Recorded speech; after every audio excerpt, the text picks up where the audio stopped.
sabia que a Paixão de Cristo, mega análise. Vamos ver o que o Peter tá falando aqui. paixão de Cristo foi inspirada em outro livro além da Bíblia? E por que Jesus foi trocado por 30 moedas de prata? E por que Judas deu um beijo em Jesus? Quem é aquele bebê que aparece enquanto Jesus está sendo chicoteado? Por que Jesus carrega a cruz inteira e os outros condenados levam só uma parte? Vem comigo que você vai mergulhar como nunca nessa história. Eu trouxe referências históricas, filosóficas, bíblicas e curiosidades de gravações que vão te deixar de queixo caído. Eu garanto que você nunca mais vai ver esse filme do mesmo jeito depois dessa mega análise. Ih, a gente viu ontem, hein? Vamos ver qual que é a especialização do Peter em A Paixão de Cristo. Inês Trunks, Peter aqui. A Paixão de Cristo é um clássico da época da Páscoa, né? Desde 2004, esse filme dá o que falar, principalmente nessa época. Muita gente não sabe, mas ele foi um filme independente, custou 30 milhões de dólares e arrebatou mais 600 milhões de dólares na época do lançamento. Tipo, foi um sucesso estrondoso. Tanto que virou o filme mais bem sucedido de língua não inglesa. Então, pra completar teu clima de Páscoa, vamos conferir esse filme de perto, de um jeito que você nunca viu, sabe? Com referências, easter eggs e curiosidades surpreendentes que vão fazer você pirar e entender ainda mais toda essa história. E antes de começar, eu só queria fazer um disclaimerzinho que esse vídeo independe de religião, ok? É uma análise técnica sobre a história do filme, referências, fontes, etc. Vamos lá? Então, antes de começar, eu queria muito que você pudesse dar um like, comentasse aqui embaixo o que você achou desse filme, desse uma sugestão também nos comentários pra gente... Tá com o rostinho mais enxuto, né? Vamos lá? Vamos começar pelo objetivo do filme. A Paixão de Cristo, Mel Gibson, acompanha as últimas horas da vida de Jesus Cristo, mostrando a condenação até a morte dele. E para isso, Mel Gibson e a equipe dele fizeram questão de garantir uma prisão histórica e bíblica na produção desse filme. Eles consultaram teólogos, historiadores especialistas em línguas antigas para garantir a autenticidade em cada detalhe. Bom, o roteiro da Paixão de Cristo se baseia na Bíblia, claro. Também no livro A Dolorosa Paixão de Nosso Senhor Jesus Cristo, que foi escrito pela beata alemã Anne Catherine Emmerich no século XIX. Ela tinha visões detalhadas da vida de Jesus, como por exemplo o nascimento e a morte dele. E ela registrou tudo e foi com base nos relatos dessas visões que o Mel Gibson estruturou o filme. Interessante. Então, bora dar play nesse filme. O Peter estava lá. Profecia. Ah, eu não gosto de chamar muito o Peter de velho, não. Ele meio que brinca e tal, mas eu percebo que ele fica sentido, ele fica chateado. O filme começa com uma citação do Antigo Testamento que diz assim: ele foi ferido por causa das nossas transgressões, esmagado por causa das nossas iniquidades. Pelas suas feridas fomos curados. Bom, essa frase saiu do livro do profeta Isaías na Bíblia, mais especificamente no capítulo 53, que é chamado de Cânticos dos Servos. Nessa parte da fala, o servo de Deus intercede pelos outros, suportando as punições e aflições no lugar deles. E no final, ele é recompensado sendo exaltado. E por causa das referências dele aos sofrimentos do servo, muitos estudos mostram que esse cântico seria uma profecia que se referia a Jesus, que só ia nascer mais 700 anos depois desse texto escrito. E não dá pra esquecer, claro, da Bíblia, né? E não deve existir muitos livros mais cheios de simbolismo do que a Bíblia. Então bora que eu vou traduzir um monte deles E aí, pra você Patrick? a partir de agora. Eu nem... Oxe, Patrick. Getsemane. É mesmo? De cara, a gente já vê Getsemane. Jesus orando no jardim, que é chamado de Getsemane, ou Jardim das Oliveiras. Essas árvores aí são Getsemane? Eu falei errado a minha vida toda? Ele tá falando... Eu sempre falei Getsemane. Ah, oliveiras, árvores de azeitonas. E esse jardim existe até hoje com algumas ele que falou errado. Eu também. Eu sempre falei Getsemane. Ele falou errado. Ah, tá. Oxi. das oliveiras mais antigas do mundo. Quem vai para Jerusalém hoje em dia pode ir lá visitar esse jardim que ainda existe e ver as oliveiras milenares. Você sabia dessa? Bom, continuando, essa cena acontece na noite de quinta-feira entre as 9 e 10 da noite, logo depois da última ceia. Jesus está lá orando e ele pede para Deus, se puder, afastar o cálice dele, igual é contado no Evangelho de Mateus. O cálice aqui é uma metáfora para o sofrimento que ele vai enfrentar. Beber do cálice seria sentar o sofrimento. Claro. Já afastar o cálice seria poder não passar por tudo aquilo. E como ele sabe que a hora está chegando, ele já estava antecipando uma agonia física gigante. Claro, tinha muito Ele que deu o medo da dor nome. física, né? Como qualquer pessoa teria se soubesse o que ia passar. Ele teve ansiedade, assim como qualquer um teria. Mas o fardo espiritual que ele estava prestes a carregar era maior ainda. Isso porque, como explica Paulo em Coríntios 2, Jesus Nossa, imagina, ele já sabia de todas as dores, já, cara. E nessa hora, ele já tava em sofrimento esperando tudo isso. não conhecia o pecado. E de repente, ele teria que carregar o resto de todos os pecados do mundo com ele. Mas nota uma coisa, a oração de Jesus não terminou com um pedido para que o cálice passasse. Ele pede para ser liberado dessa, mas que no fim a vontade de Deus prevalecesse sobre a dele. Que fosse como Deus quisesse, não a dele. Essa frase revela que Jesus foi obediente a Deus até o fim. Claro, custe o que ele custar. estava, né? E quando Jesus rezava, os discípulos Pedro, Tiago e João dormiram debaixo de uma árvore. E Jesus vai até eles e fala para eles vigiarem e orarem. como explicado no Evangelho de Mateus. Vigiar e orar é uma lição. Não é para eles vigiarem para proteger Jesus, né? Até porque ele já tinha decidido ser obediente. Então, se tivesse perigo, ele não ia fugir, concorda? Isso foi dito, então, mais no sentido de que eles ficassem, né, atentos ao que Deus ia pedir dali para frente. A traição. Enquanto isso estava rolando no jardim, outro discípulo, Judas, estava lá negociando com Caifás. Esse cara era o sumo sacerdote dos judeus em Jerusalém. Ele faz parte do grupo dos fariseus, né, que era uma das ramificações judaicas que surgiu uns 150 anos antes de Cristo. Um detalhe importante para entender o contexto de tudo que acontece com Jesus é que os fariseus tinham duas fontes de leis. A lei escrita, que é a Torá, que é basicamente o Antigo Testamento da Bíblia, mas eles tinham também a lei oral, que era uma série de regras e tradições antigas que funcionavam como leis bem rígidas, que falavam principalmente sobre a pureza das coisas. E é por causa dessa tradição que eles se escandalizaram com as coisas que Jesus fazia, né? Como, por exemplo, ter contato com pessoas doentes, que tirava a pureza que tinha que ser mantida. E por essas e outras eles encrencaram com pessoas Jesus. doentes, elas eram retiradas da sociedade e mandadas embora da cidade. Passaram a considerar ele um risco enorme para a religião, já que ele estava muito popularizado. Bom, Judas negocia entregar Jesus para os fariseus em troca de 30 moedas de prata. E esse é um preço bem simbólico. Na própria Bíblia, né, no livro de Ezequiel, diz que o valor de um escravo era de exatas 30 moedas de prata. Bom, o acordo foi fechado e um fariseu joga uma bolsinha com as 30 moedas para Judas. Mas olha os detalhes de como essa cena foi construída. Ele joga a bolsinha de longe e quando ela bate na mão do Judas... Também fazia sentido para evitar a pandemia. Também, né? Tipo, leproso e tal, pra não contaminar, eles eram jogados pra fora da cidade, não podia mais voltar.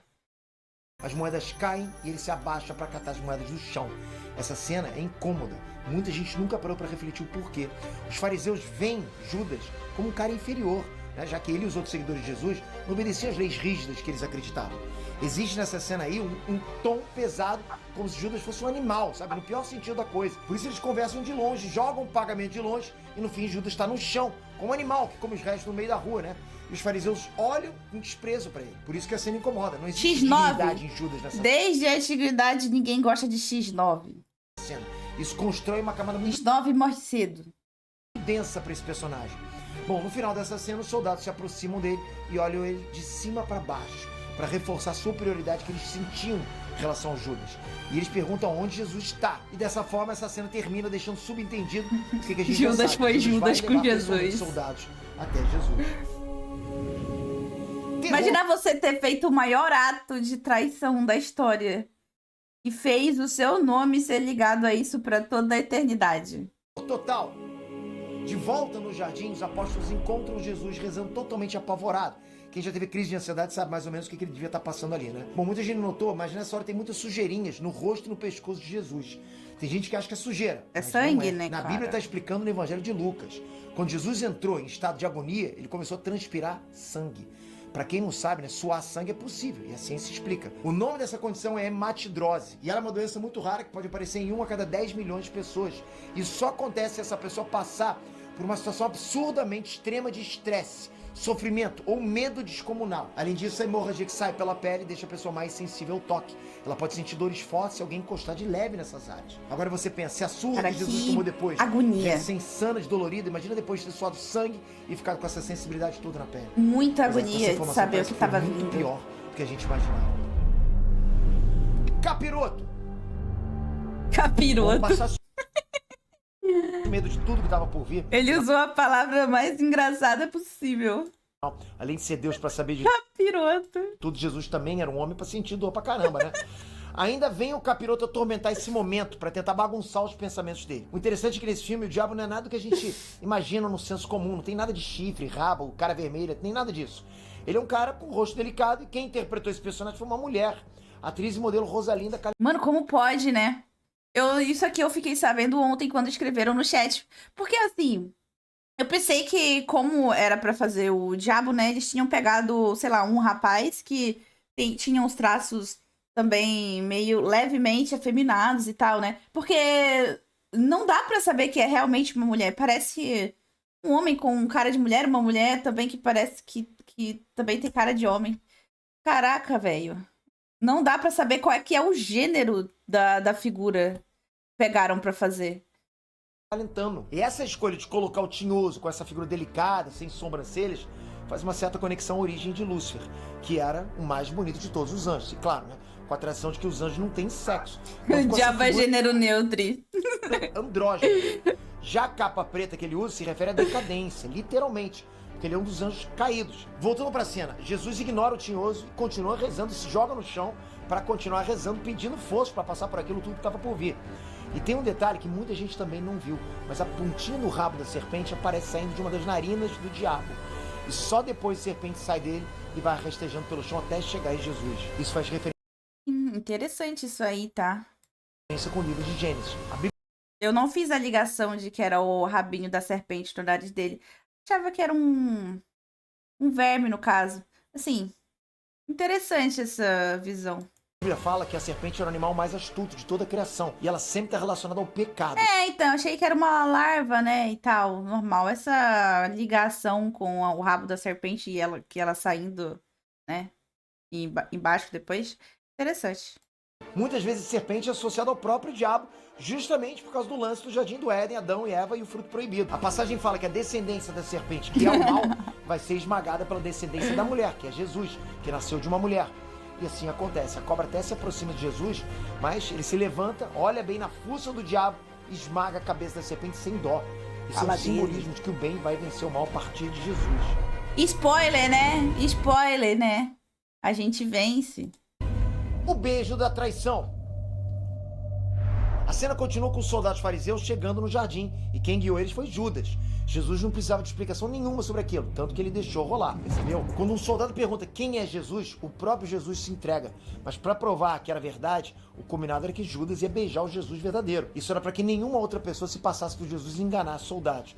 O beijo é extremamente significativo aqui. Nesse tempo, os judeus mais radicais, como os fariseus, eles mal se tocavam, porque podia gerar impureza. Então o ato de beijar o rosto de alguém também provava que os dois tinham uma relação de confiança, que eles eram muito íntimos. Por isso Jesus recebe o beijo com naturalidade, e por isso também que Jesus se decepciona. Talvez mais com o beijo da traição do que com a traição em si, porque isso ele já esperava. Mas o beijo, aí bateu forte, né? A atuação do Jim Caviezel ajuda muito no impacto dessa Que pesado, né? cena. Porque nesse momento, Jesus não fica pistola, né? Como eu e você ficaríamos. Ele olha para o Judas com um desapontamento, claro. Mas é um desapontamento cheio de compaixão. Quase como se estivesse com pena do traidor. A captura.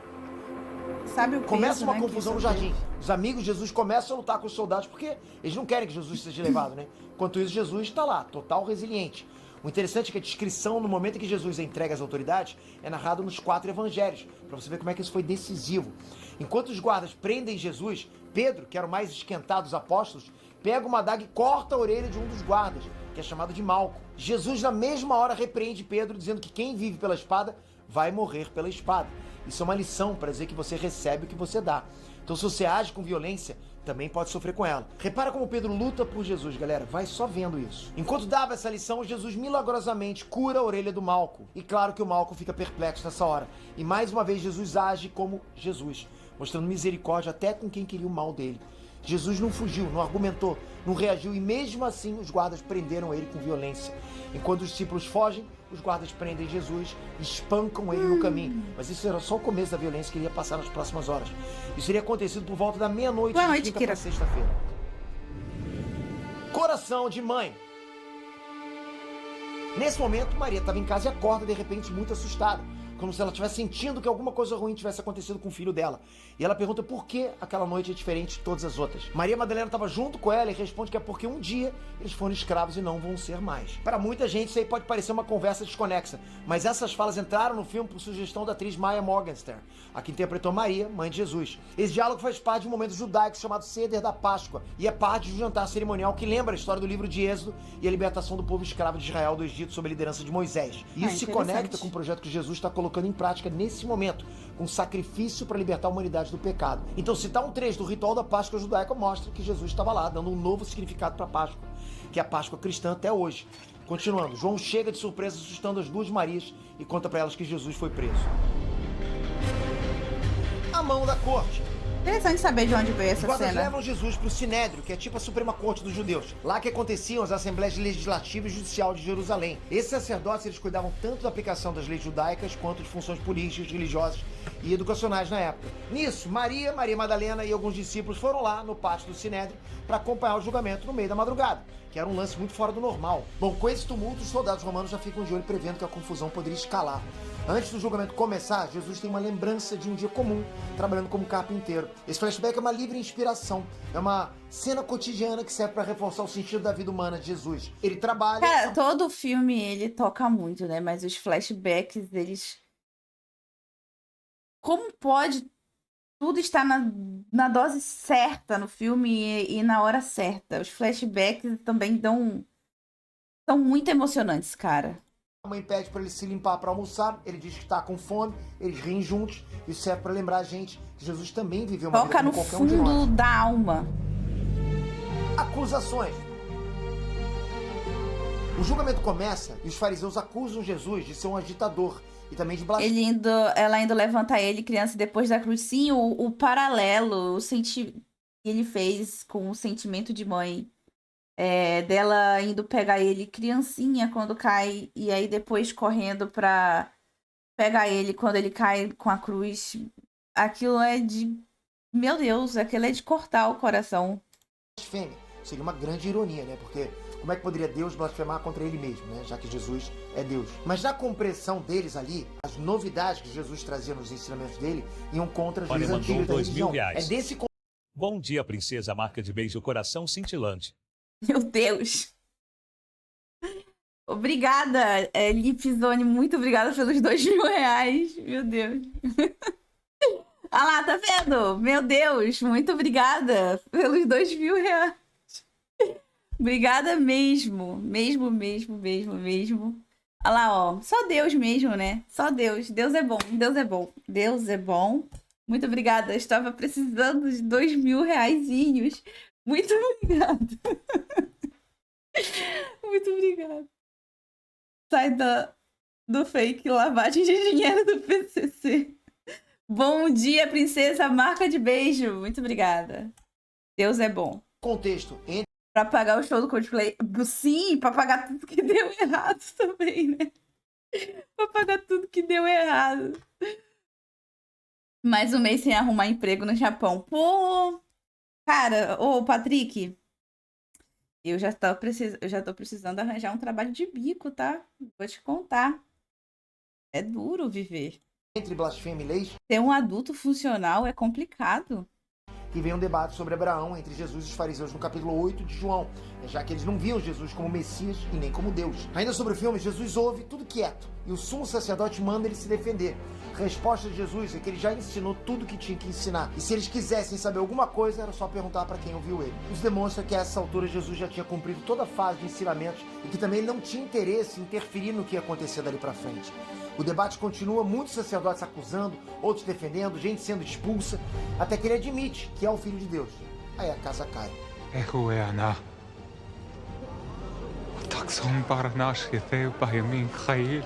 Nossa, acreditam que eu nunca tinha ouvido o áudio original do filme? Sempre vi dublado. Expulsa, até que ele admite que é o Filho de Deus. Aí a casa cai.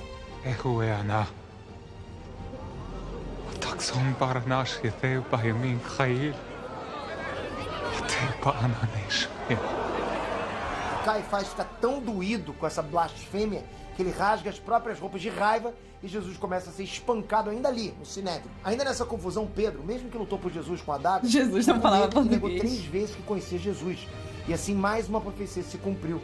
Pedro era seguidor de Jesus, mas ainda falhava como homem, como um líder, tal qual ele viria a ser mais pra frente. Na última ceia, Jesus já tinha dito para Pedro que ainda naquela noite ele iria fazer isso, né? Isso rolou de 3 da manhã.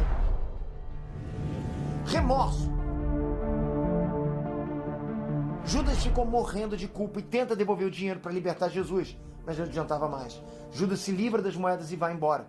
Daí umas criancinhas começam a atormentar ele, né? Só que na verdade são demônios. Ele não aguenta e logo que amanhece ele se enforca do lado de fora de Jerusalém. A lição de Judas é bem forte. A tradição diz que se Judas tivesse arrependido de verdade, ele teria sido perdoado. Mas Sim. ele não se arrependeu. Ele nem não se pediu arrependeu, ele não pediu perdão, ele só tava se sentindo culpado com remorso, perdão. Isso é diferente perturbado das ideias. de culpa. Por isso ele teria aberto uma brecha para o capiroto atormentar ele, como apareceu no filme. E no fim ele teria sido influenciado a tirar a própria vida. E uma curiosidade aqui, galera, é que o ator Lucas Lionello, esse que interpretou Judas, ele conta que ele era ateu até fazer esse filme. Mas aí durante as gravações alguma coisa mexeu com ele. Ele pediu para se confessar com o padre que acompanhava as gravações do filme. Dali para frente ele se converteu. Ai, que bonito. Diante de Pilatos. Os fariseus eram a autoridade religiosa ali em Jerusalém. Mas a gente tem que lembrar, galera, que na época toda religião era governada pelo Império Romano. Então todas as questões civis tinham que ser levadas para o representante do Império. E nesse caso, o governador local era Pôncio Pilatos. Como Jesus estava sendo considerado um arruaceiro, os fariseus levaram ele como prisioneiro para ser punido pelas autoridades romanas. Os fariseus queriam acabar com Jesus, mas eles não tinham jurisdição para dar nenhuma sentença além do apedrejamento. Então algo maior teria que ser ordenado pelo governo romano. Então por isso Jesus foi levado para lá para tentar convencer o governador romano a entrar no jogo. Eles chegaram lá às 5 da manhã. O governador tentou entender quais os crimes Jesus tinha cometido e todos os argumentos dos Caifás eram religiosos. Mas a autoridade religiosa eram os fariseus. Presta atenção, Jesus não descumpriu nenhuma regra civil. Ele não fez nada contra as leis de Roma. Por isso que Pilatos ficou, tipo, numa sinuca de bico. Ele, como governador, não tinha nenhum motivo para dar pena máxima para Jesus. Porque crime religioso não era da alçada de Roma. O judaísmo era a religião local daquela área e o governo romano não esquentava com nada disso. Deixava essas questões para autoridades religiosas locais. Daí Pilatos pede para conversar sós com Jesus. E Jesus continua sendo cara de poucas palavras. Ele manda... Fico imaginando o seguinte, quantas pessoas serão convertidas quando eu lançar a Paixão de Cristo 2? Ô, gente, faz tanto tempo que eu vejo falar sobre a Paixão de Cristo 2, a Paixão de Cristo 2 e nunca vem. Realmente esse filme vai acontecer? real, mas Pilatos não entende muito bem essa coisa de Jesus ser rei, ele ser a verdade e tal. No fim, Pilatos diz para a multidão que ele não viu crime nenhum em Jesus e mandou levar Jesus para o rei Herodes. E Sai em 2027. Caramba! Vai sair junto com GTA 6. Então não sei. É o Mel Gibson que tá fazendo? Se for ele, beleza. Caverna dos Streamers. Oi, tudo bem? Tava em produção. Será que Jesus volta antes do lançamento do filme? Já tá bom. Então, pra mim, esse é perfeito. Tipo, eu acho que pra mim não tem por que fazer uma Paixão de Cristo 2. Mas aí, não sei, né? Pode ser um filme tão espetacular quanto... É que geralmente quando se lança algo muito bom, quando se lança algo depois de uma coisa que foi muito boa, como foi esse filme, foi extraordinário, geralmente decepciona, né? Geralmente não é legal, geralmente tem uma qualidade muito mais inferior. Então esse é o medo que fica. Mas vai saber. assim, galera, Pilatos, além de ficar confuso sobre Jesus, ele também não estava afim de se comprometer e talvez cometer uma injustiça acusando o inocente. Porque, de novo, ele não está nem aí para questões religiosas. Herodes. O filme corta direto para Jesus no salão do palácio do rei Herodes Antipas, como aparece no Evangelho de Lucas. Herodes era rei da Galileia nessa época. E para quem não... Mostrar a história é antissemitismo. Antipas, como aparece no Evangelho de Lucas. Herodes era rei da Galileia nessa época. E para quem não ligou o nome à pessoa, foi ele também que tinha mandado executar o primo de Jesus, João Batista. Era por volta das 6 da manhã, quando Jesus foi apresentado para Herodes, e ele não falou nenhuma palavra. Herodes ri, acha que Jesus é um doido inofensivo, e por isso ele também se recusou a mandar executar Jesus. E mandou ele de volta para o governador romano. Barrabás. Todo mundo voltou para pressionar de novo uma decisão do Pôncio Pilatos. Nessa hora, os ânimos já estavam mais exaltados, e a saída que ele tentou foi cumprir a tradição da véspera da Páscoa judaica. Todo ano, nessa época, existia o costume de dar o perdão para um preso. Então ele escolheu um bem barra pesada e deu opção para o povo. Quem vai ser solto? Jesus ou Barrabás? Cara, eu imagino ele, tipo, pegando o pior dos piores mesmo, pra tentar fazer o povo não escolher. E a democracia vencendo. Barrabás era muito provavelmente integrante de um grupo judeu que lutava contra a dominação romana, os Zelotes. Eles faziam ataques contra legiões romanas. Barrabás foi preso em Cafarnaum, a cidade que Jesus morou antes de sair para a vida pública. Nesse ataque, provavelmente um soldado romano foi morto e por isso Barrabás foi preso como assassino, como está lá no Evangelho de Marcos. E como a gente sabe, o povo A gente podia ver The Chosen, né? Eu acho que eu nunca vou conseguir ver essa série se não for em live. escolheu Barrabás.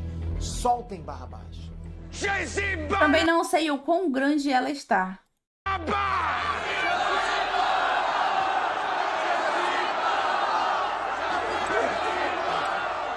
Olha como tudo é simbólico. Presta atenção. Barrabás vem do aramaico Bar-Abás, que significa filho do pai.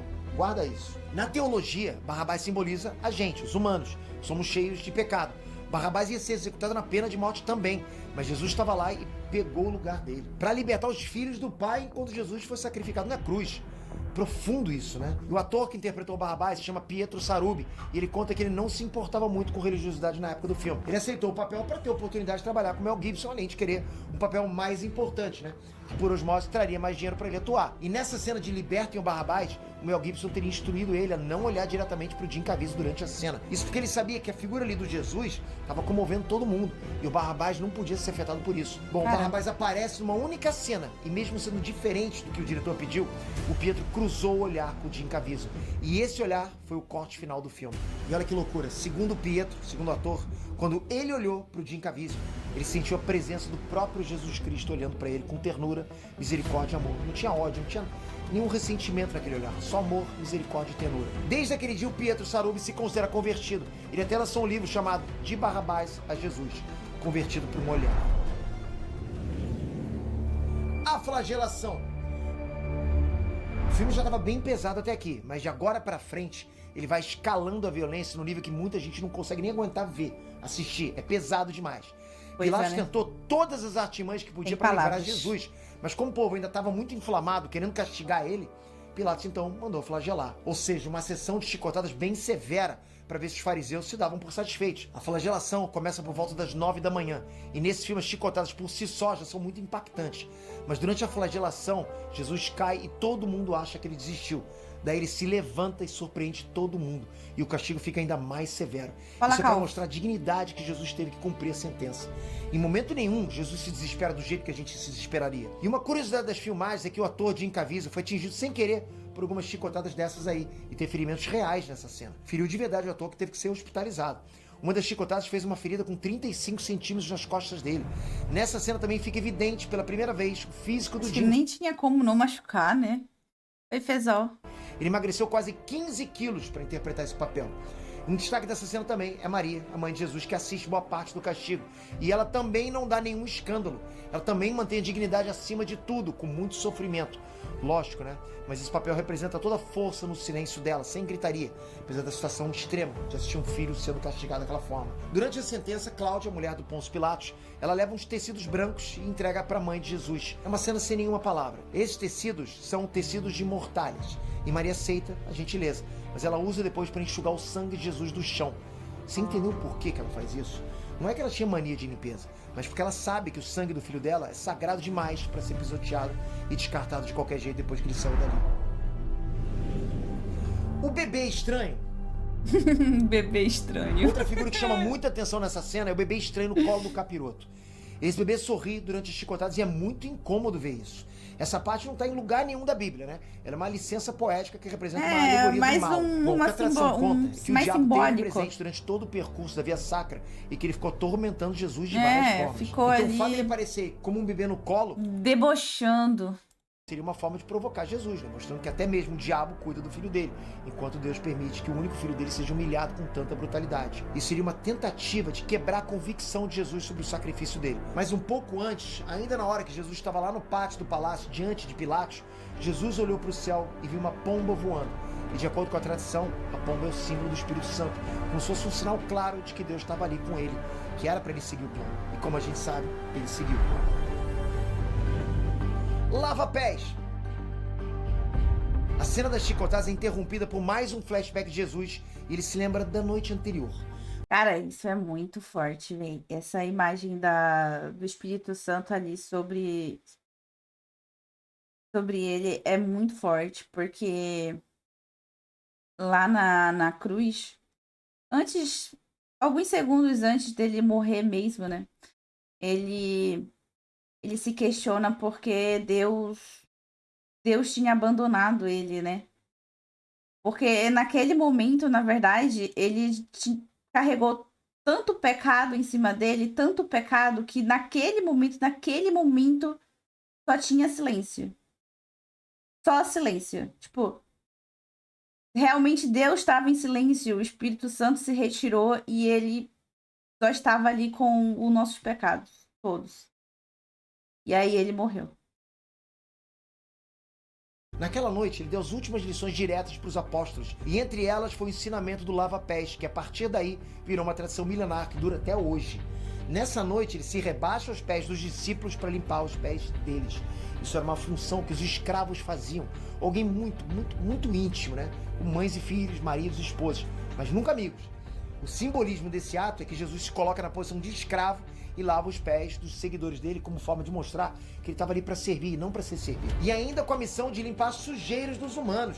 Em outras palavras, né, lavar os pecados da humanidade. Além ainda de ser um símbolo da humanidade de Jesus. Personagem apócrifo.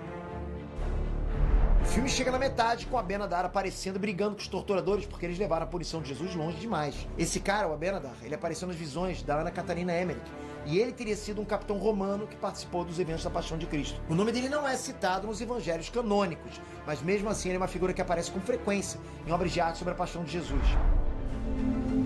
O fim do flagelo. Jesus foi arrastado dali e levado para um outro canto da prisão romana em Jerusalém. E depois que ele sai, Maria e Maria Madalena limpam o sangue de Jesus no chão, enquanto a Madalena relembra quando Jesus salvou ela do apedrejamento. Bom, essa parte é uma adaptação. O evangelho que fala dessa mulher, que é em João capítulo 8, não especifica que foi com Maria Madalena. Então no filme essa história foi mesclada com a dela. Sobre a história da mulher adúltera que aparece no evangelho de João, nessa ocasião, a Bíblia conta que Jesus estava ensinando no pátio do templo, escrevendo no chão, quando os mestres da lei foram lá testar Jesus, para ver se ele sabia e cumpria as leis da religião. Então pegaram a mulher no flagra e levaram ela lá e pediram para Jesus condenar a mulher de acordo com a lei. A lei dizia que nessa situação a mulher deveria ser apedrejada até a morte. Só que Jesus não acusou ninguém. Eu já vi esse vídeo. Defendeu. Reverso. O que ele fez foi dizer que atirasse a primeira pedra quem não tinha nenhum pecado. E nisso todos os homens que estavam ali desistiram e foram embora sem apedrejar ela. Esse ensinamento demonstra que Jesus não veio para condenar, e sim para salvar. Por isso que no fim da cena ele levanta a mulher do chão, mais uma vez uma simbologia, né? Como se Jesus estivesse devolvendo a dignidade para ela, apesar dela ter pecado. Concluindo com: vá e não peques mais. A sentença final. Os guardas levam Jesus para um celeiro e lá eles insultaram Jesus e vestiram ele como um rei, com uma capa vermelha e uma coroa, só que uma coroa de espinhos. Depois disso ele foi apresentado de novo diante de Pilatos, da multidão. Pilatos decidiu flagelar e exibir Jesus ensanguentado, acreditando que a multidão ia se comover. E esse episódio ficou conhecido como Et Homo, que significa eis o homem. Mas o povo não se comoveu. Como eu falei antes, os fariseus queriam matar Jesus, mas não podiam executar a pena de morte que eles queriam, né? Por isso eles continuaram a pressionar o governador a aplicar a punição que eles queriam, a cruz. Pilatos ainda tenta que Jesus se defenda. O povo era muito maldoso. Mas Jesus está focado, ele só fala verdades espirituais e não faz nada para escapar da sentença. E não querendo instigar uma revolta, Pilatos lava as mãos e ordena a crucificação, deixando claro que ele não queria ter responsabilidade nenhuma disso. Quando Jesus vê Pilatos lavando as mãos, ele tem outro flashback da noite anterior, durante a última ceia, né, quando ele lavou as mãos antes de dividir o pão e o vinho com os apóstolos. Via Crucis. A cena começa seguindo o que é descrito no Evangelho de Mateus. Eles tiram o manto de Jesus, colocam de volta as roupas dele e ele foi levado para fora para carregar a cruz até o Calvário para ser crucificado. Bom, a tradição diz que era por volta das 11 horas quando Jesus abraça a cruz, deixando uma lição cheia de simbolismos. Muita gente nunca parou para pensar, mas Jesus sai carregando o próprio altar em que ia sacrificar a própria vida. Jesus já tinha deixado um ensinamento sobre abraçar a própria cruz. No Evangelho de Mateus diz que quem quiser seguir Jesus teria que pegar a própria cruz e ir junto com ele. Simbolicamente, a cruz são todas as nossas obrigações, os problemas, os desafios da nossa vida. Jesus fala e depois dá o exemplo de nunca fugir dos problemas da vida. É para seguir com coragem, assumir os BOs e fazer o que tem que ser feito. Outros dois fazer o que tem que ser feito, cruz, cara. mas só a parte horizontal, e muita gente não entendeu isso. Os 12 condenados já estavam agendados para execução nesse dia. Então o poste que ia sustentar cada um deles, né, já estava instalado, pronto para ser usado. Jesus foi condenado em cima da hora. Então não tinha um poste sobrando lá. Então ele carregou a cruz inteira, né? O poste e a parte horizontal. Até porque pensa como romano agora, né? Por que eu vou carregar esse peso todo se esse condenado tá indo para lá? É cruel, mas seria uma escolha prática para eles. Bom, enquanto Jesus começa o caminho até o Calvário, que é Cara, assim, ele tá. Bom, em minha visão, ele tá falando tudo certinho, assim, biblicamente, como aconteceu. Ele deve ter estudado bastante antes de fazer. a colina da execução, E também presenciou, né? Tadinho. Presenciou tudo, né? ele tem um outro flashback. Quem não se ligou, essa visão é uma memória de 6 dias Quando a gente presencia algo, a gente tem mais propriedade pra falar. Filgueirada, muito obrigada pelos 3 meses. Essa cena Ele aqui me vivo. pegou muito também, cara. É como se ele estivesse lembrando de quando ele entrou sendo aclamado em cima da jumentinha. Calvário, que é a colina da execução, ele tem um outro flashback. Quem não se ligou, essa visão é uma memória de 6 dias antes, quando ele entrou em Jerusalém, que hoje é conhecido como Domingo de Ramos. O povo recebeu ele com ramos de palmeira e muita esperança, acreditando que ele era o Messias, né, um ungido de Deus, como os reis de Israel. Para eles, Jesus poderia ser o Messias entrando em Jerusalém para libertar o povo das mãos do Império Romano e trazer a paz e plenitude para os judeus. Eles esperavam por esse Messias político, né, que trouxesse uma revolução. Mas, como Jesus mesmo disse, o reino dele não era desse mundo. E em menos de uma semana, ele faria o caminho de volta, sendo humilhado pelo mesmo povo. Coisa. A primeira queda. Eu fiz uns 100 cruzes de ramos pra distribuir esse ano. Foi mesmo, Carriere? Eu nunca sei quando o Carriere tá falando ironia ou não. A primeira queda. Bom, durante o Aquela parte que Jesus fala, pai, por que me abandonaste até hoje não tem explicação? É bem curioso as interpretações, porque, tipo, como o próprio Deus foi abandonado pela sua outra parte. Não, então, Bru, é que ainda há pouco eu falei sobre isso, não sei se você tava.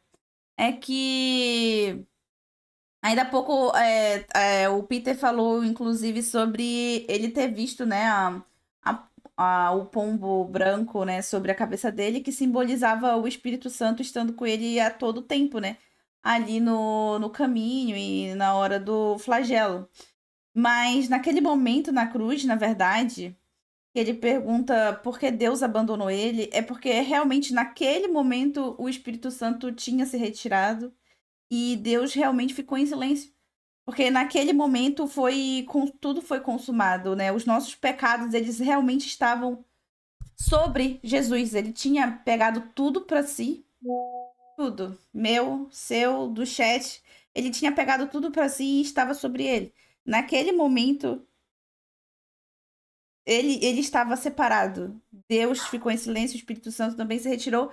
E ele fala, por que me abandonaste? E fala que foi consumado e morreu. É por isso que ele fala isso nesse momento. Carriere mandando foto. Ai, que bonitinho, Carriere. Carriere mandando foto dos raminhos. caminho, Jesus é xingado e apanha o tempo todo, e ele cai algumas vezes de tanto apanhar, e também de fraqueza, lógico, né? Maria Madalena e João cortam o caminho para que a mãe fique mais perto de Jesus. A segunda queda. Jesus cai de novo, né? E aqui mais uma coisa. Caramba, Carriere, isso aqui foi um trabalho, tá? Sem raminho. Eu queria um raminho desse. Essa cruz de madeira pesava por volta de 58 quilos. Então era pesado de verdade. Na cena da segunda queda, a cruz caiu em cima da cabeça e do ombro do Jim Caviezel e quebrou a articulação do ombro dele de verdade. Caramba! Oxi! Então era realmente pesado esse trem? Eu pensava que, sei lá, é uma cruz de isopor, mas não é. É pesado mesmo. Quebrou as costas do cara. Caiu em cima da cabeça e do ombro do Jim Caviezel e quebrou a articulação do ombro dele de verdade. Inclusive a imagem foi mantida no corte final. E é exatamente esse momento que você vê no filme. Maria vê... Meu Deus, então ele realmente doeu quando ele caiu do chão. Caraca. Verdade. Inclusive a imagem foi mantida no corte final. E é exatamente esse momento que você vê no filme. Maria vê Jesus caindo e tem um flashback da infância de Jesus. Nossa, isso aí é ela pesado. vai consolar ele. Isso não está exatamente assim na Bíblia, mas Mais uma vez é algo que poderia ter acontecido assim, né? Porque pra toda mãe o filho é sempre uma criança. Sim, é pra E como toda demonstrar mãe, o sempre amor, que o né, filho também, cai, de A mãe mãe. vai lá socorrer. E ela foi, mesmo ele sendo um homem feito. Jesus consegue ficar perto da mãe por um tempinho no meio da Por isso ele tava atuando tão bem, tava fazendo tudo de verdade. Sim. confusão. Nossa, essa parte pega muito, cara. O amor de mãe ali sendo bem colocado, pega muito. É que aí vamos entrar na seara da religião, mas o conceito de trindade é um só. O conceito de trindade, Pai, Filho e Espírito Santo, como um só. É um conceito interpretativo. Sim, E ele fala pra ela: faço novas todas as coisas. Isso está na Bíblia, mas não nessa parte, né? Eu faço novas todas as coisas é um versículo do Apocalipse, quando Deus vai aparecer para todo mundo e fundar um novo céu e uma nova terra no fim dos tempos. E essa frase está aí no filme no sentido de reforçar que Jesus está passando por isso para cumprir um propósito maior de salvação do mundo. A terceira queda. habilidade, né, carreira? Bom, nessa hora a gente começa a ter outros personagens no caminho. O primeiro é um homem que é obrigado a ajudar Jesus a carregar a cruz. Ele está na Bíblia também, é chamado de Simão de Cirene. No filme ele diz que vai ajudar a levar a cruz, mas que é para deixar claro que ele não era um condenado. Isso é importante se a gente levar em conta a cultura da época. Porque assim, galera, a morte pela cruz era a pior de todas as punições. Além de ser uma execução terrível, né, socialmente era a maior de todas as vergonhas. Por isso ele até ajuda, até porque ele não tem escolha, mas ele quer deixar claro para a sociedade que ele não tem motivo para passar esse vexame perante a sociedade. O véu de Verônica. Uma mulher passa desapercebida no meio da confusão e leva um copo d'água para Jesus beber. Ela pede permissão, tira o véu da cabeça, enxuga o rosto ensanguentado dele antes de ser expulsa dali por um soldado. Essa parte da história não está em nenhum evangelho canônico, mas ele aparece em escritos apócrifos e o relato disso sobreviveu com a tradição. Uma coisa importante dessa cena é que essa mulher pediu licença para tirar o véu. Ela fez isso porque era proibido uma mulher judia mostrar os cabelos em público. Bom, ela tira o véu e enxuga o rosto de Jesus. E na tradição, o semblante dele teria ficado impresso no tecido. O evento é fixo na sexta estação das Estações da Cruz e esse suposto véu é exibido todos os anos pelo Vaticano na Semana Santa, durante o quinto domingo da Quaresma. Nossa. O fim da Via Dolorosa. Simão e Jesus carregam a cruz. A essa altura, Jesus está extremamente fraco. A caracterização do Jim Caviezel está assustadora, né? E para quem não sabe, o trabalho de maquiagem para a Bom cena dia, que Jesus Ângelo. sofre martírio era uma outra tortura. Levava 10 horas para fazer ele ficar com essa aparência. Imagina 10 horas de maquiagem para só ir começar a gravar e carregar aquela cruz de quase 60 quilos. Algumas Que trabalheira. vezes o ator dormiu à noite com aquela maquiagem para não ter que passar por todo o processo no dia seguinte. Voltando pro filme, Jesus tem mais um flashback ao famoso Sermão da Montanha, quando Jesus ensina mal os que odeiam a gente. Se você reparar, na filmagem desse momento o céu tá cinza. Não é filtro, não é trabalho Eu já acordo com essa aparência. a gente. Se você reparar, na filmagem desse momento o céu tá cinza.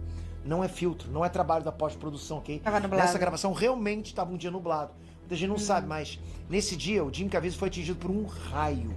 Ele chegou a Meu contar com amigo. muito bom humor esse fato. Olha só, abre aspas. Eu estava iluminado como uma árvore de Natal. Eu estava pregando o Sermão da Montanha. Eu sabia que isso iria me atingir cerca de 4 segundos antes de acontecer. Pensei, vou levar um golpe. E quando isso aconteceu, eu vi os figurantes se agarrarem ao chão. O que eles viram foi fogo saindo do lado direito e esquerdo da minha cabeça. Iluminação ao redor de todo o meu corpo. Que loucura Imagina você isso. tomar um raio Outro na cara da equipe cabeça, técnica velho. também levou uma descarga de raio nesse dia. E mesmo assim, nem o Jim nem outro cara tiveram ferimentos nem nada. Bom, quase Guilherme, obrigado pelo Prime. chegando no Calvário, Jesus tem outro flashback. E ele se lembra do Ele tava igual o Joseph Klimber. O Lápis vendo também o meu sufoco. O Lápis, na sexta-feira, vendo tudo que tava acontecendo, ele tava me chamando de Joseph Klimber também. sermão do bom pastor. Nessa lição ele diz que ele, como um bom pastor, dá a vida pelas ovelhas. A Mas que vida é uma caixinha de surpresa. ninguém é capaz de tirar a vida dele, né? Ele mesmo entrega a vida e ele mesmo pega de volta. Essa lição que Jesus deu muito antes do Calvário já era meio que uma profecia do que ia acontecer com ele e reforça, né, que morrer na cruz foi uma coisa que ele aceitou por vontade própria. A crucificação. Bom, a gente chega no auge do filme com a parte da crucificação. São cenas muito impactantes, né? Tem gente que até hoje não conseguiu ver aquelas cenas. Era por volta do meio-dia e os soldados começam a preparar a cruz e eles pregam uma placa igual foi dito na Bíblia. O Império Romano mandava escrever na cruz dos condenados o nome do réu e o motivo da pena de morte. No caso de Jesus, né, como foi dito no Evangelho de João, Pilatos mandou escrever e colocar na cruz: Jesus Nazareno, Rei dos Judeus. Isso foi escrito em 3 idiomas, né? Em hebraico, que era a língua dos judeus, em latim, que era a língua dos romanos, e em grego, que era a língua universal na época. Ou seja, era para ninguém ter dúvida de quem era ele e por que ele foi condenado. Bom, nessa hora Jesus se lembra da última ceia, quando ele diz que o pão é o corpo dele e o vinho é o sangue que seria entregue na ceia, como ele ia entregar a vida na cruz. Outro flashback é a fala que Jesus ensina: o amai-vos uns aos outros.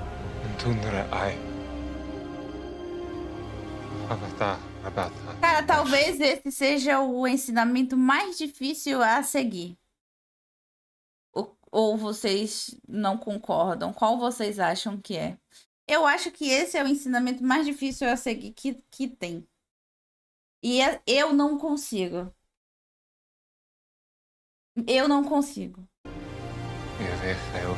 Ele lembra disso enquanto estão pregando as mãos e os pés dele. E logo depois ele reza para Deus perdoar as pessoas. Isso é... Não cobiçar a mulher do próximo é duro também. Não, então, é isso que eu tô falando. Tipo, o não cobiçar a mulher do próximo. O não trair.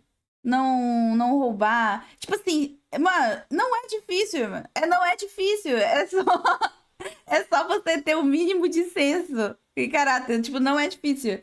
Mas isso de ame os seus inimigos. Pô, caramba, mano, como é difícil. E isso sim deveria ser o mais simples. Deveria ser o mais simples. Concretização do ensinamento que ele deu sobre amar. Enquanto tudo isso acontece, Maria, mãe de Jesus, Maria Madalena e João assistem tudo. Maria tá sofrendo bastante, né? Dá a impressão que ela tá sofrendo mais que todo mundo ali e não é difícil imaginar isso. Uma mãe vendo um filho inocente naquela situação, nossa, dói demais, né? Bom, essa parte concretiza a profecia de Simeão sobre os sofrimentos de Maria. Na Bíblia, diz que quando Jesus era um bebê, José e Maria... Eu amo Alexandre de Moraes. foram apresentar ele no templo de Jerusalém, como mandava a lei dos judeus. Lá tinha um homem chamado Simeão, que quando viu Jesus, ele disse para Maria que um dia, por causa desse filho, eu amo o Lula. Tá vendo? E ele tem que amar quem nos deseja mal e nos faz mal e orar por essa pessoa. Tipo, é um nível de... Sabe? E eu ainda não alcancei. Aos 29 anos ainda não alcancei. Ainda não fiz nenhuma oração por algum inimigo ou alguma pessoa que me fez mal. Ainda não fiz. Transpassar a alma dela. Rola também mais um flashback da última ceia. E o filme fez uma conexão muito simbólica entre Desculpa, 23 anos. Nossa, eu não sei porque eu sempre confundo a minha idade. Eu sempre confundo a minha idade, cara. Deus. Ceia e a crucificação. Quando Jesus levanta o pão para agradecer. Isso se conecta com o momento que os romanos levantaram o corpo dele pregado na cruz. Jesus é o pão da vida. Levantar o pão como Jesus foi levantado na cruz é feito em muitos rituais ainda hoje, 2000 anos depois, como no rito romano. O bom ladrão. E o filme também fez questão de mostrar o episódio do bom ladrão. Na Igreja Católica ele ficou conhecido como São Dimas e pela Igreja Ortodoxa como Hack. Bom, ele foi um dos ladrões que foram crucificados com Jesus e que lá acabou se arrependendo do que ele fez e reconheceu Jesus como Filho de Deus. E aí por causa disso ele foi perdoado, foi recebido no paraíso, né? Igual aparece no Evangelho de Lucas. E isso ensina que se tiver arrependimento verdadeiro e crer em Jesus, a pessoa pode ser salva. Jesus salvou Dimas durante a crucificação. Vocês percebem o peso disso? Caifás também vai lá provocar Jesus, dizendo que se ele era o Messias, né, era para ele descer da cruz. Mas Jesus não cai na provocação e continua rezando pelo perdão daqueles que estão ali. Os momentos finais. Os executados estavam lá pregados e não tinha nada mais a se fazer a não ser esperar. Maria, João e Madalena puderam chegar perto de Jesus e Maria beijou os pés ensanguentados do filho dela. E como está escrito no Evangelho de João, Jesus disse que tinha sede. Nisso, um soldado molhou uma esponja e levantou essa esponja numa lança para Jesus beber. Mas ele prova e não aceita. Na Bíblia diz que ali não era água, e sim vinagre ou fel. Muita gente se comove como se isso fosse uma maldade com Jesus, mas no fundo não era. O vinagre inibe as papilas gustativas e por isso ele alivia a sensação de sede. Além disso, os gregos e os romanos já usavam vinagre ou Interessante. fel como remédio para inflamações ou feridas, né? E era também um tipo de anestésico para aliviar dores.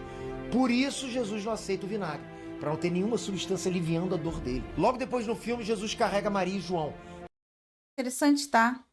Sabia disso não, tá? Informação nova aí. Feridas, né?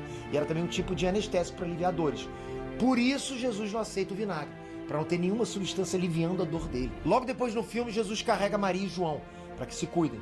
Simbolicamente, Jesus estaria entregando as pessoas para a mãe dele, para ela cuidar de todo mundo, assim como cuidou dele, né? Isso eleva os seres humanos mais uma vez na condição de irmãos em Cristo. Uma outra curiosidade, alguns estudos teológicos, é que Jesus não chama Maria de mãe nessa hora, e sim de mulher. Isso pode se referir à ideia de Jesus ser o novo Adão e Maria ser a nova Eva. Isso mostra como havia um plano que se cumpriu, onde Jesus nasce como um homem enviado por Deus em Maria. E nisso a humanidade teve uma nova chance de se livrar dos pecados que as ações de Adão e Eva trouxeram para o mundo. Por isso Jesus falaria dele mesmo como o filho do homem e se referia a Maria como a mulher, como um simbolismo que conecta o primeiro homem e a primeira mulher. Só que agora agindo para redimir o mundo. Percebe como tudo é conectado? Desde Adão e Eva até a crucificação. Aliás, até antes disso, né? Já que Jesus disse ser o alfa e o ômega, o primeiro e o último, o princípio e o fim. Ou seja, desde o princípio se vê Jesus presente, já que ele é o princípio, assim como também é dito no capítulo 1 de João. Ainda sofrendo na cruz, Jesus, igual aparece no Evangelho de Mateus, Jesus reza perguntando para Deus por que ele foi abandonado. Mas, logicamente, Jesus tinha certeza de que Deus estava com ele, né? Então, o que isso significa? Se prepara para a pedrada. O que a gente vê nos estudos teológicos, nessa hora, todos os pecados da humanidade, de todas as eras, se concentraram em Jesus. E o pecado é a única coisa que afasta Deus das pessoas. Na primeira carta de Pedro, explica que Jesus estava se identificando com cada pecador quando disse que Deus tinha abandonado ele. Daí então vieram as últimas palavras de Jesus. Ele disse, está consumado, entrega o próprio Espírito nas mãos de Deus. Isso significa que o tempo se cumpriu e a missão aqui na Terra foi completada. Eram 3 da tarde quando Jesus morreu. A partir daí, não aparece no filme, mas é dito também que assim como ele morre, Jesus desce à mansão dos mortos para resgatar aqueles que foram pecadores. Desde Adão até o último pecador que morreu até aquela hora. Enquanto isso, lá em Jerusalém, o tempo fechou e a terra tremeu.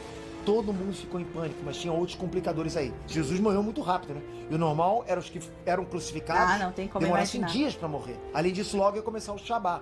Para os judeus, do pôr do sol da sexta até o pôr do sol do sábado, é sagrado e nada pode ser feito. Por esses motivos, mais a tempestade que estava formando e o terremoto que começou, os soldados mandaram acelerar a morte dos outros prisioneiros, quebrando os joelhos deles. Isso ia causar um estresse ainda maior no ritmo cardíaco e esmagar os pulmões, já que eles iam perder a sustentação. Bom, o terremoto também danificou o segundo templo de Jerusalém e isso foi visto como um sinal de Deus sobre o sacrifício de Jesus. Nessa hora também, um guarda romano chamado Cássius recebeu ordem de enfiar uma lança em Jesus para ter certeza de que ele estava morto. E essa ferida saiu sangue e água, igual está escrito no Evangelho de João. Lembrando, João estava ali, vendo tudo. A água na Bíblia aparece várias vezes com sentido de purificação e o sangue com sentido de vida. O sangue ali simboliza o sangue de um cordeiro morto. Em Hebreus está escrito que sem derramamento de sangue não tem remissão dos pecados. Já a água sempre aparece como purificação e batismo. Então, assim, esses dois elementos saindo separados de uma única ferida do corpo de Jesus é muito simbólico, né? É por isso que nesse momento o capiroto grita desesperado, porque com o sacrifício de Cristo, a humanidade foi salva. O plano de Deus se concretizou e o dele falhou. O corpo de Jesus foi tirado da cruz e Maria segura ele morto no colo. Essa imagem foi inspirada na obra Pietà de Michelangelo. Mas diferente da obra, né, no final da cena, Maria olha para a tela, ela olha para quem está assistindo o filme, né, como quem convida a gente a sentir a dor que ela sente por ver Jesus morto. É um olhar sem julgamento, né? Por isso que incomoda tanto. Porque é como se a gente Cara, que show de interpretação, né, mano? Dá pra sentir a dor que ela tá sentindo quando ela... nos olhos dela, quando ela tá olhando pra gente. pela gente mesmo. Baita atriz, baita atriz. Ela nem quase não falou nada o filme todo. Quase não falou nada. Mas as expressões dela diziam tudo, o filme todo. Mesmo, sabe? Que a gente pode ter alguma coisa Acabou pro Betinha do Satanás. Não sobrou nada. Foi mogado pelo Giga Shed. Jesus Cristo. a ver com isso, de alguma forma. E para quem tem fé, é isso mesmo. O fim. O fim tem um salto temporal, né? Da sexta à tarde ele vai para o domingo de manhã. A pedra da sepultura rola sozinha e a mortalha que envolvia o corpo de Jesus murcha, como se o corpo dele sumisse magicamente. E na mesma hora Jesus aparece sentado, limpo, sereno, acabando de ressuscitar. A cena é toda silenciosa, não tem nenhuma fala. mas a gente entende que ele está se sentindo pronto para a próxima parte da missão. Nisso, Jesus se levanta e o destaca no buraco de prego na mão dele. Jesus ressuscita com o corpo todo recuperado dos açoites, mas as marcas do prego e a ferida da lança É verdade, permanecem, né? como prova de que ele é ele. É verdade. Curiosidade. Bom, a gente viu que o Jim Caviezel acabou se machucando algumas vezes durante as filmagens, né? Deslocou o ombro carregando a cruz e o raio caiu nele.